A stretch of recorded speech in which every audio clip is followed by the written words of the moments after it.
30F, and I've been married to Eric, 32M, for 3 years now. We met at a friend's barbecue when I was going through a tough time in my life. I had just lost my job as a graphic designer due to company downsizing, and I was feeling pretty low. Eric was there as a friend of the host, and he immediately caught my attention with his warm smile and easygoing nature.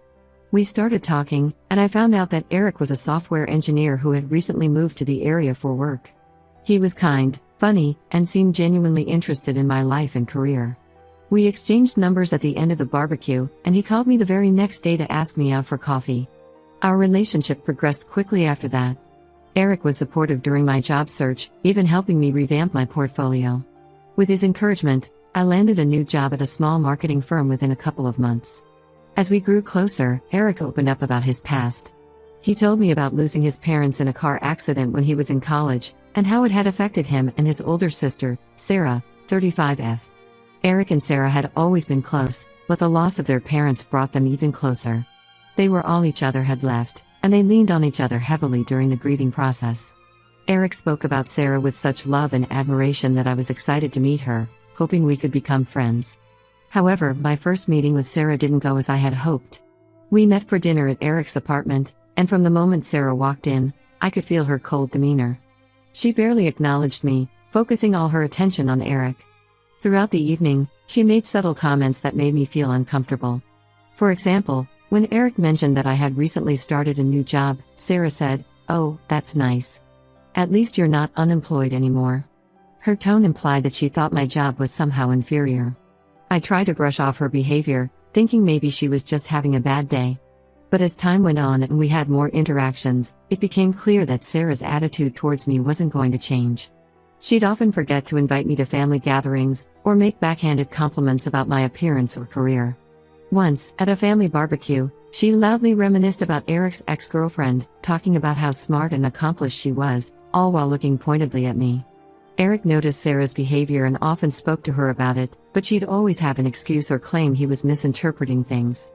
She'd say things like, "Oh, I didn't mean it that way," or "You're being too sensitive, Eric. I'm just looking out for you." Despite Sarah's attitude, my relationship with Eric continued to grow stronger. After 2 years of dating, during which we moved in together and adopted a rescue dog named Max, Eric proposed. It was a beautiful, intimate moment in our favorite park, with Max running around us excitedly. I was overjoyed and said yes without hesitation. When we announced our engagement to Sarah, her reaction was less than enthusiastic. She forced a smile and said, "Well, I guess congratulations are in order." Then she immediately started talking about how we needed to have a long engagement to really be sure about our decision. The real trouble started when we began planning our wedding. Sarah insisted on being heavily involved, claiming she knew Eric's taste better than anyone. She tried to change every decision we made, from the venue to the color scheme. When we chose a beautiful garden venue, Sarah argued that an indoor venue would be more practical. When we decided on a blue and silver color scheme, Sarah insisted that Eric had always loved green and gold. Every time we stood our ground on a decision, Sarah would guilt-trip Eric by bringing up their parents. She'd say things like, "Mom always wanted your wedding to be in a church," or "Dad would have loved to see you in his old cufflinks, not those new ones Alice picked." The week before the wedding, Sarah called Eric in tears, saying she had found some old home videos of their parents that she wanted to include in a surprise slideshow at the reception. Eric was touched by the idea and agreed without consulting me. I was a bit uneasy about the surprise element but didn't want to upset Eric by objecting. On our wedding day, everything seemed perfect until the reception. The ceremony was beautiful, and I felt like the luckiest woman in the world as Eric and I exchanged vows. But when it was time for the slideshow, I realized something was wrong. Instead of a tribute to Eric's parents, the video was a compilation of Eric's childhood and teenage years, with a focus on his relationship with Sarah and his ex-girlfriends. There were barely any recent photos, and I was only in 2 or 3 shots, always at the edge of the frame. I tried to keep my composure, but I could feel tears welling up in my eyes. I looked at Eric, who seemed uncomfortable but didn't say anything at the moment. After the slideshow, Sarah made a speech about how she'd always be the most important woman in Eric's life, barely acknowledging me or our marriage. The rest of the reception was awkward. Many guests commented on the strange slideshow and speech. I tried to enjoy our first dance and cake cutting, but I couldn't shake off the feeling of hurt and embarrassment. After the wedding, Eric was furious with Sarah. He called her and told her that her behavior was unacceptable and that she owed both of us an apology. Sarah played innocent, claiming she thought the slideshow was a beautiful tribute and that I was being overly sensitive. This led to a big fight between them, with Sarah accusing me of turning Eric against her. She said that I was trying to erase their family history and that Eric was betraying their parents' memory by choosing me over her. Eric stood his ground and told Sarah that if she couldn't respect our marriage, she wouldn't be a part of our lives. He suggested she seek therapy to deal with her issues. Sarah hung up on him and hasn't spoken to us since. It's been 2 months since our wedding, and the situation with Sarah is still unresolved. Eric is torn between his love for me and his bond with his sister. He's tried reaching out to Sarah a few times, but she either ignores him or sends nasty text messages about me. I feel guilty for coming between Eric and his only remaining family, but I'm also angry and hurt by Sarah's actions. I don't know if I can ever have a relationship with her after what she did at our wedding. The whole situation has put a strain on our newlywed life. Instead of enjoying this time together, we're constantly stressed about family drama. Eric and I have discussed the possibility of couples counseling to help us navigate this situation. We both want to move forward and enjoy our new life together, but Sarah's shadow looms over our relationship. Eric is struggling with feelings of guilt and loyalty, while I'm battling insecurity and resentment. We've tried to focus on positive things, like settling into our new home and planning for the future. We've talked about starting a family of our own in a year or two, but even that conversation is tainted by thoughts of how Sarah might react or interfere. I've suggested that maybe we should consider moving to a different city to get some distance from the situation, but Eric is hesitant to leave the area where he grew up and where he feels close to his parents' memories. I understand his reluctance, but part of me wishes we could just start fresh somewhere new. My own family has been supportive throughout all of this. My parents and siblings love Eric and have tried to make him feel like part of our family. They've been a great source of comfort, but I know it's not the same as having his own family support our marriage. I don't know what to do. Should I try to mend things with Sarah for Eric's sake? Should we maintain no contact? Am I overreacting to the whole situation? The thought of having to deal with Sarah's hostility for the rest of our lives is daunting, but I also don't want Eric to lose his only sibling because of me. I love Eric more than anything, and I want us to have a happy life together. But I never imagined our first months of marriage would be filled with so much tension and family drama. Any advice on how to handle this situation would be greatly appreciated. Update 1. Thank you all for your supportive comments and advice on my original post. A lot has happened in the past few weeks, and I wanted to give you an update on the situation with my sister-in-law, Sarah. About a week after my post, Eric and I decided to take the advice of many commenters and seek couples counseling. We found a therapist who specializes in family conflicts, and we've had 3 sessions so far. It's been helpful to have a neutral third party to discuss our feelings with and to get strategies for dealing with Sarah. During our second session, Eric revealed something that shocked me. He told me that Sarah had reached out to him privately, claiming that she had some concerns about me that she wanted to discuss without me present. Eric, wanting to keep the peace, agreed to meet her for coffee. At their meeting, Sarah dropped a bombshell. She told Eric that she had hired a private investigator to look into my past, and that the PI had uncovered some disturbing information about me. According to Sarah, the investigator found out that I had been married before, something I had never mentioned to Eric or his family. When Eric told me this in our counseling session, I was stunned. It was true that I had been married before, but it wasn't some dark secret I was hiding. My first marriage was very brief. I got married young, at 22, to my college boyfriend, Mark. We had been together since freshman year and thought we were ready for marriage right after graduation. But we quickly realized we had made a mistake. We had different goals and values, and we struggled to adjust to adult life together. After only 6 months, we decided to divorce amicably. I hadn't mentioned this to Eric because it felt like ancient history. I was embarrassed about my youthful naivety and didn't think it was relevant to our relationship. In the early days of dating Eric, I had considered telling him, but the right moment never seemed to come up. As time went on, it felt awkward to bring up something that happened so long ago. I explained all of this to Eric and our therapist. I also shared more details about that time in my life. After the divorce, I had gone through a period of self-reflection. I traveled for a bit, worked on my career, and focused on personal growth. It was during this time that I realized what I truly wanted in a partner and in life, which ultimately led me to be ready for a serious relationship when I met Eric. Eric was hurt that I hadn't told him about my previous marriage, but he understood why I hadn't brought it up. What bothered him more was Sarah's extreme actions in hiring a PI to investigate me. He felt it was a huge invasion of privacy and a sign of Sarah's unhealthy obsession with our relationship. The therapist helped us work through our feelings about this revelation. Eric acknowledged that while he wished I had told him about my first marriage, it didn't change how he felt about me. We both agreed that Sarah's actions were a severe breach of privacy and trust. With the therapist's guidance, We decided that Eric would confront Sarah about her actions. He called her and put her on speakerphone so I could hear the conversation, with our therapist present for support. Eric told Sarah that he knew about the private investigator and that he was deeply disappointed in her behavior. Sarah tried to defend herself, saying she was just looking out for Eric's best interests. She accused me of being a liar and suggested that I might be hiding other secrets. Eric shut her down firmly. He told her that my past was my business to share when I felt comfortable, and that her actions were unacceptable. He made it clear that if she couldn't respect our privacy and our marriage, she would not be welcome in our lives. Sarah didn't take this well. She began crying and accusing me of brainwashing Eric. She said that I was tearing their family apart and that their parents would be ashamed of Eric for choosing me over her. Eric remained calm but firm, telling Sarah that she needed to take responsibility for her own actions instead of blaming everything on me. The call ended with Sarah hanging up on us. Eric was visibly shaken afterward, but he told me he felt relieved to have finally stood up to his sister. Our therapist praised Eric for setting clear boundaries and suggested we take some time to process everything before deciding on our next steps.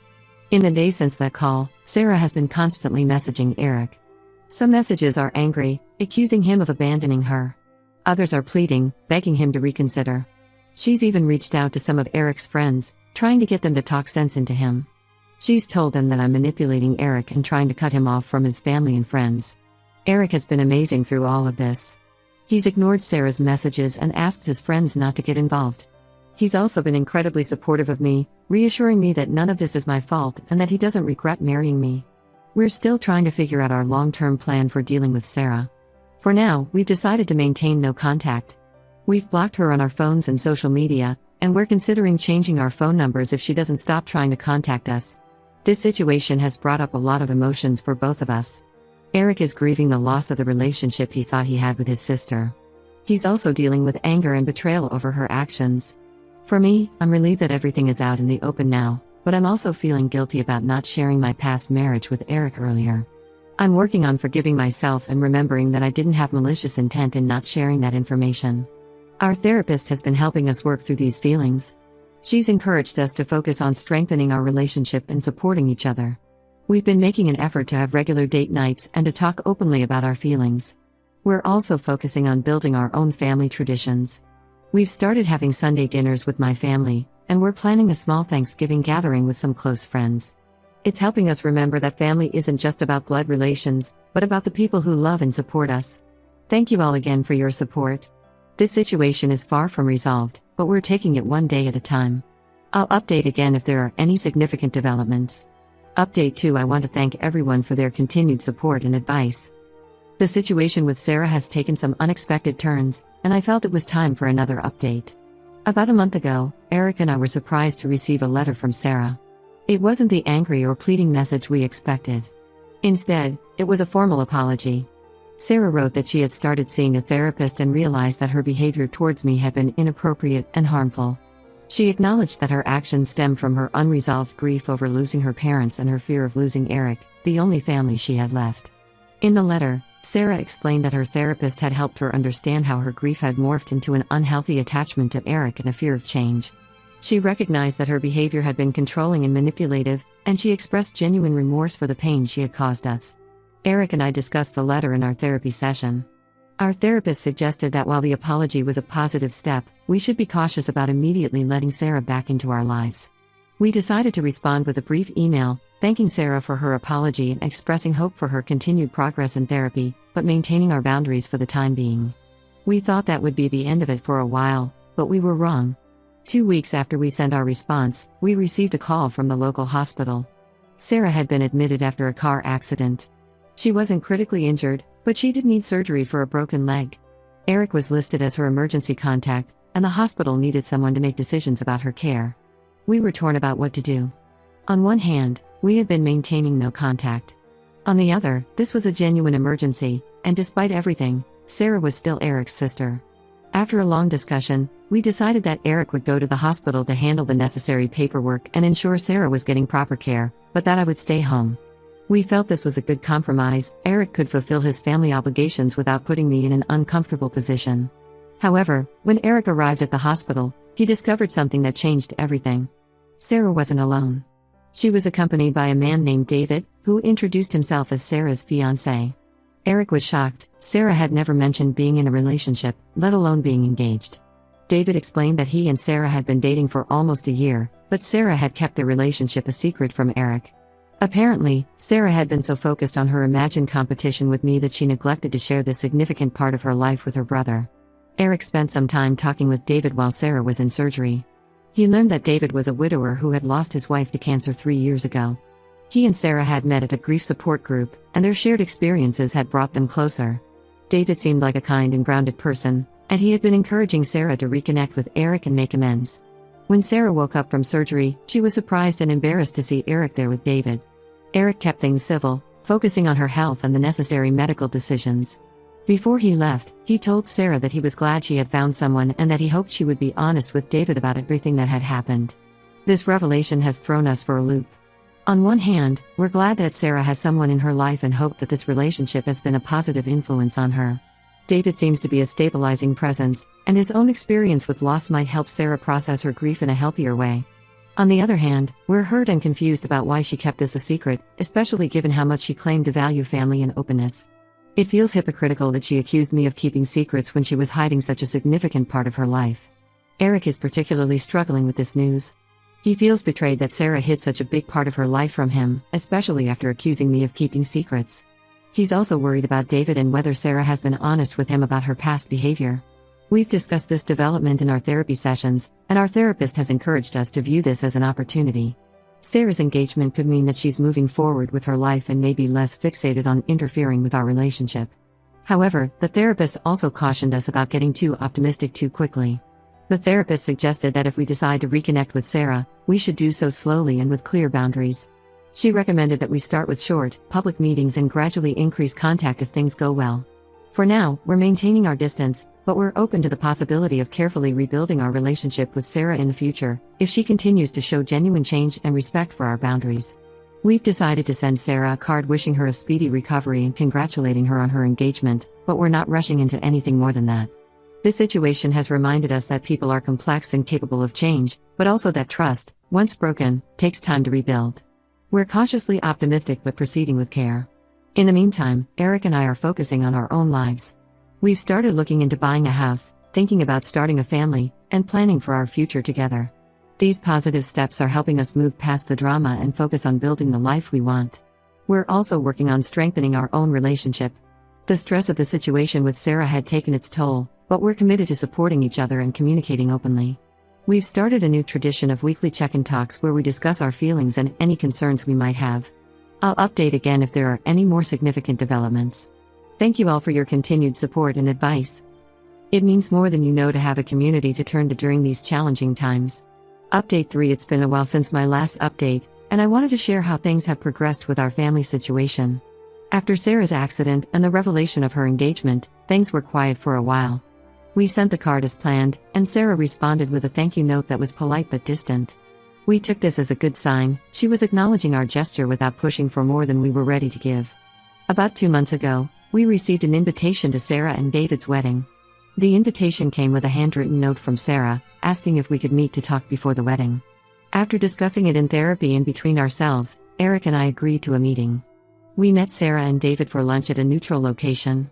It was awkward at first, but as the meal progressed, the tension eased. Sarah seemed different, more relaxed and self-aware. She apologized again for her past behavior, this time in person and with more specificity about the harm she had caused. What surprised us most was David's presence. He was fully aware of the situation between us, including Sarah's actions at our wedding and her hiring of a private investigator. Sarah had told him everything during her recovery from the accident, realizing that if she wanted a healthy relationship with him, she needed to be honest about her past. David shared that he had encouraged Sarah to continue with therapy and to make amends with us. He also assured us that he understood our caution and respected our boundaries. It was clear that David had been a positive influence on Sarah, helping her work through her issues in a healthier way. During the lunch, Sarah explained more about her journey. She talked about how therapy had helped her recognize her unhealthy attachment to Eric and her fear of abandonment. She acknowledged that she had projected her own insecurities onto me and our relationship. Sarah also shared that meeting David had been a turning point for her, showing her that she could have a fulfilling relationship of her own instead of trying to control Eric's life. The lunch ended on a cautiously positive note. We didn't make any grand promises of reconciliation, but we did agree to keep lines of communication open. We decided to start with occasional text messages and maybe a monthly phone call, with the possibility of more frequent contact if things continue to go well. Since then, we've had a few more meetings with Sarah and David. Each time, Sarah has shown continued growth and respect for our boundaries. She stopped trying to compete with me for Eric's attention and seems genuinely happy in her relationship with David. After much discussion and soul-searching, Eric and I decided to attend Sarah and David's wedding last weekend. It was a small, intimate affair, very different from the grand event Sarah had pushed for at our wedding. During the reception, Sarah made a speech that touched us deeply. She spoke about the importance of family, not just the one you're born into but the one you choose. She thanked David for helping her become a better person, and she publicly apologized to Eric and me for her past behavior, expressing hope for a renewed relationship. The wedding gave us a chance to see how much Sarah has changed. She was relaxed and happy, focusing on her relationship with David rather than trying to control Eric. She made an effort to include me in conversations and even introduced me to some of her friends as her sister-in-law, which felt like a significant step forward. We're not naive enough to think that everything is perfect now. Years of hurt and mistrust can't be erased overnight. But we're cautiously optimistic about the future.